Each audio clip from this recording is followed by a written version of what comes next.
Welcome to the Slop Temple. We pray this video helps.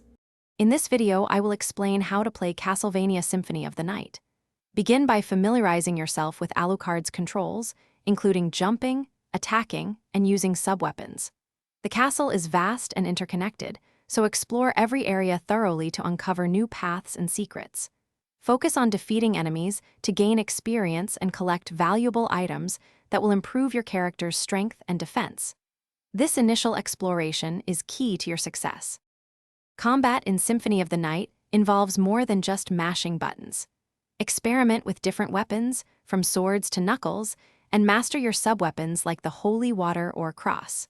Pay close attention to enemy movements to anticipate attacks and find openings for your own.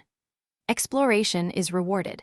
Many areas contain hidden walls or floor panels leading to powerful gear or crucial relics. As you defeat foes, Alucard gains experience points, leading to level-ups that boost his strength, defense, and intelligence. Equipping the right gear is crucial. Experiment with different combinations of armor, shields, and accessories to find what suits your playstyle.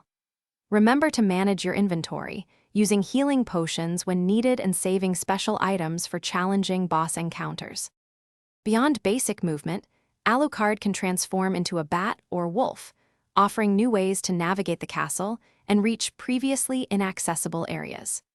A major part of the game involves discovering the inverted castle, which mirrors the original and doubles your exploration. Don't forget to find and level up your familiars.